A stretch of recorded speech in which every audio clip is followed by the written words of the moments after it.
ladies and gentlemen, I hope you're having a splendid afternoon.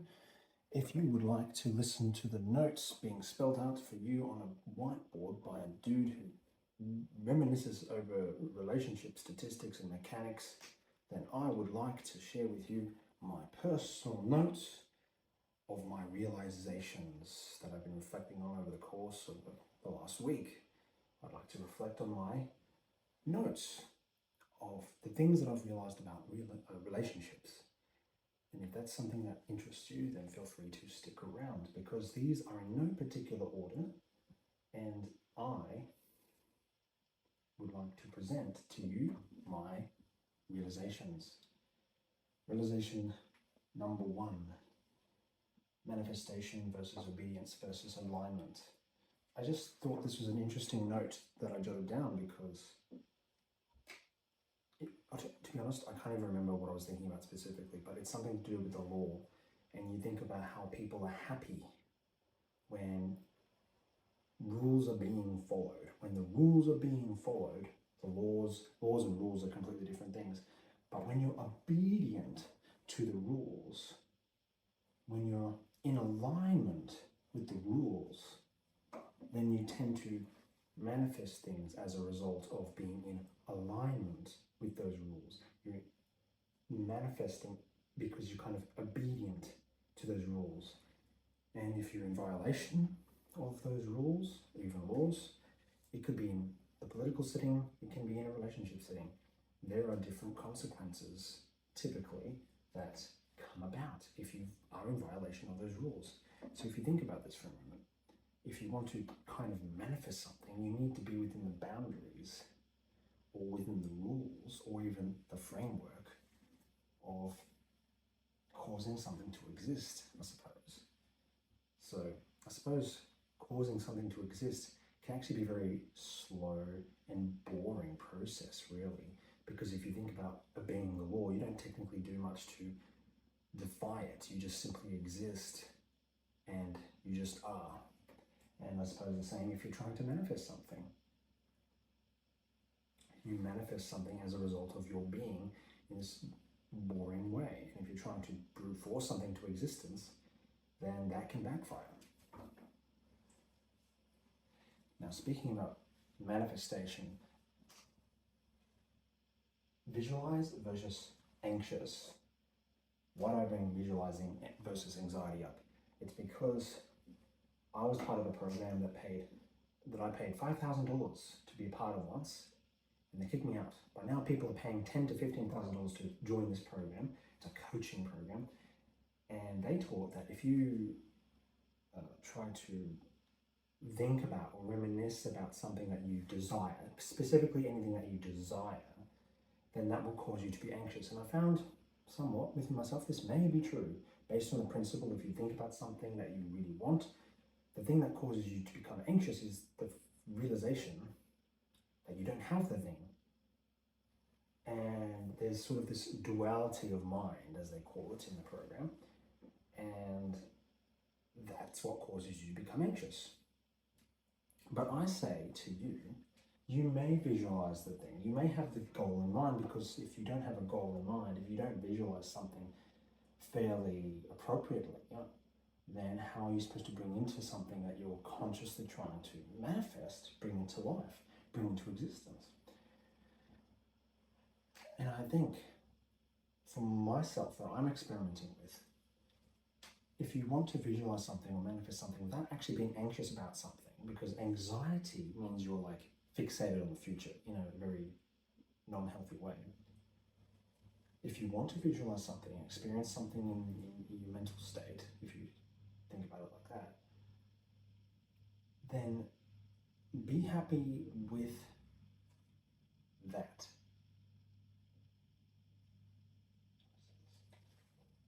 Like, give me a moment.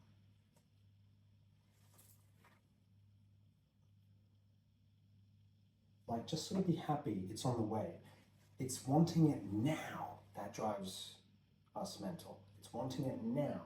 Yes, realizing we don't have it presently might cause us anxiety, but it's wanting the thing now that's causing us to be anxious. I visualize things in the past, and usually these things may tend, like, it depends on what it is, but it tends to come into fruition.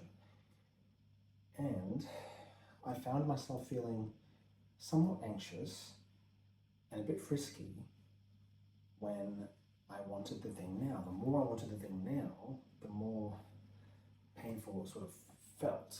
You want a resolution now, and this, I suppose, is like this feeling of urgency. So it's really just the feeling of urgency, and that's not what we want.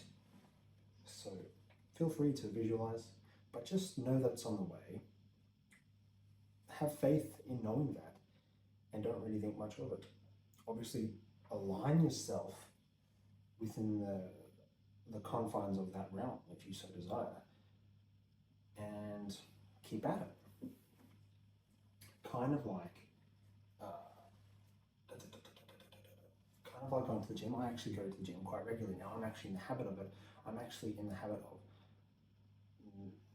like being in the gym where it's like I can't not do it. I have to do it. And it's thanks to my dad actually, because he kind of introduced me to the habit.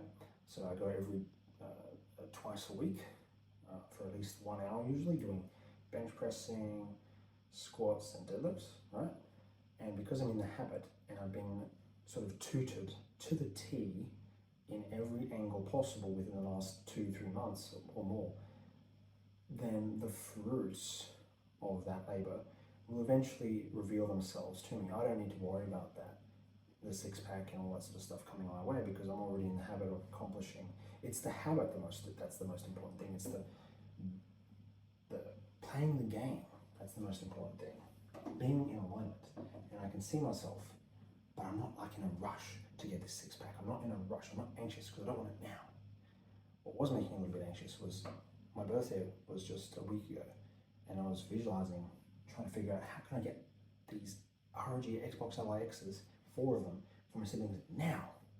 I could see them perfectly, solid as hell in my mental vision.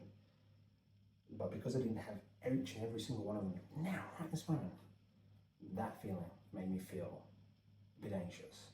And the same is true for our romantic interest. This is where I'm really leading with this stuff, because this stuff is most important for our romantic interest. We're interacting with our romantic interest, whether they're with someone else, whether they're with, they're doing something crazy, it doesn't really matter.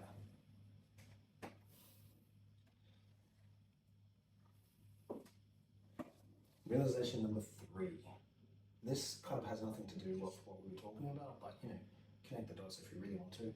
Acting like a clown, or even lashing out for that matter, is masking a hidden pain. Pain such as grief, loss, hurt. About 2 years ago, I've been a big victim of this. I have usually been a bit more like a clown, and usually that's to try and hide or mask my own pain.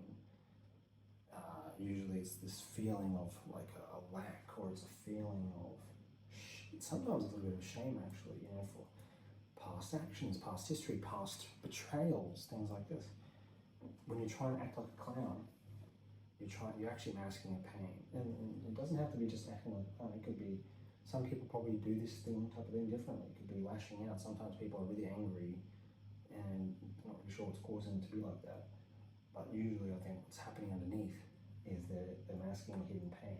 They don't necessarily want you to see that part of themselves. And even if they reveal that part of themselves to you, even if you are grieving, even if you are hurting, unfortunately, as far as I can tell, no one can really resolve that for you. Only you can resolve that for yourself. Number 4, there is no need to panic. Kind of how I was just talking about visualizing versus anxiety. Same thing, there is no need to panic, especially if you believe in God, especially if you understand that his name is Jehovah. If you're into manifestation, you might have heard of Neville Goddard. I listen to the guy quite a bit.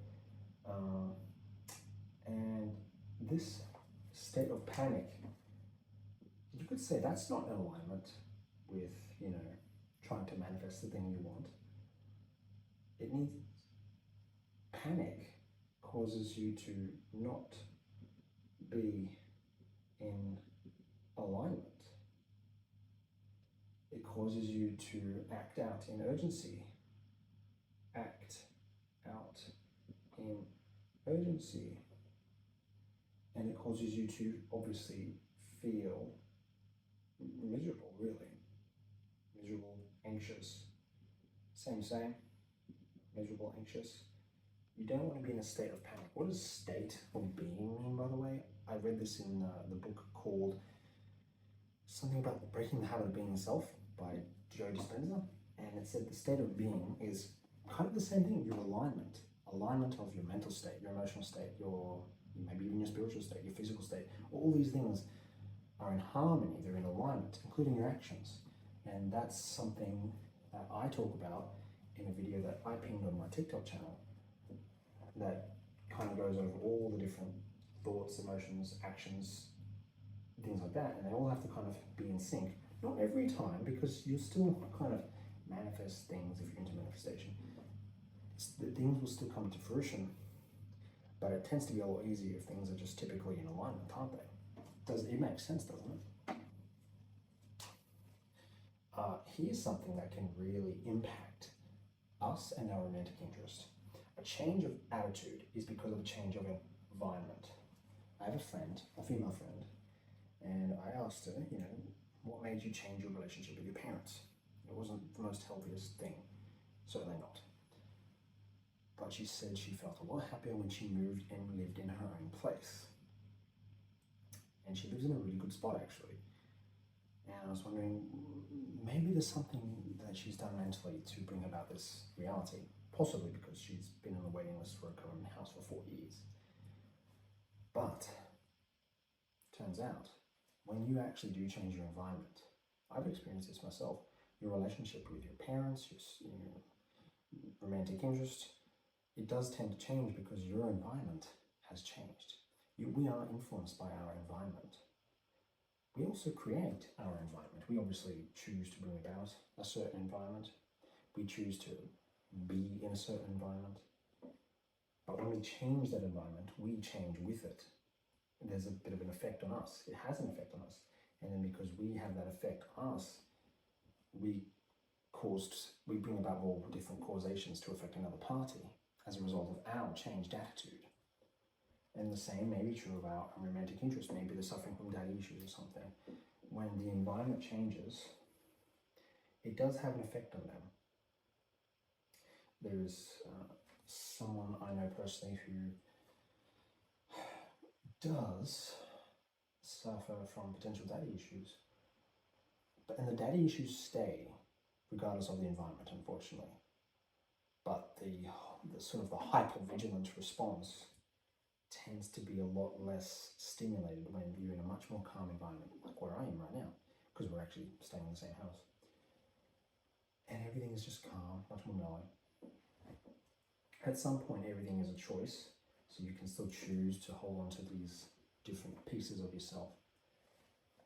But if you can change the environment, this includes mental, you can change yourself, and you can have an effect on your romantic interest or another party. All right, number 6. This is an interesting one. Parasparation. That's not really a real word. I just made that word up, parasparation. It just basically means you have two different feelings or thoughts, kind of like cognitive dissonance, but it's like the feelings. And you're having two different feelings at once, which is normal. There's layers and building blocks and swimming pools of emotions that can all exist at the same time. But I call this parasparation because it's kind of this conflicting existence. So for example, I say, don't bring a whiteboard into the library when you're relaxing. Why is that? Like if you just look at some random object that disturbs you, then this makes sense. If you're in the library, like I have in my house here with my family and all that, it's a really nice library. When I was a kid, it used to be the schoolroom. We didn't really do school in it, to be honest, but it had that feeling. You don't really want to be in the schoolroom. You don't really want to be there. But now that it's a library and it's really chill with the most luxurious chairs you've ever seen, I want to relax in that place. I want to read my book. I want to enjoy myself. And I'm like, this is the zone. I can't read my book in bed. I can't read my book at a desk. I can't read outside. I want to be in the library to read my book because, god damn, that's a good library. It makes me feel good. bring my whiteboard into the library, it would feel, there would be this association.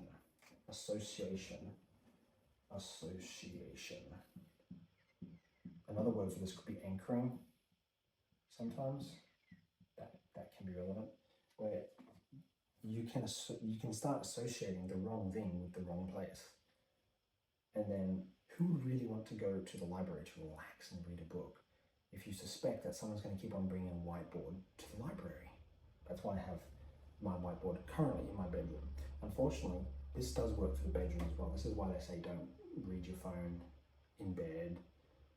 You know, give yourself at least an hour of no screen time before bed. Things like this, because it does mess up your hypnotic rhythm a bit. It does conflict. There's this conflict within you.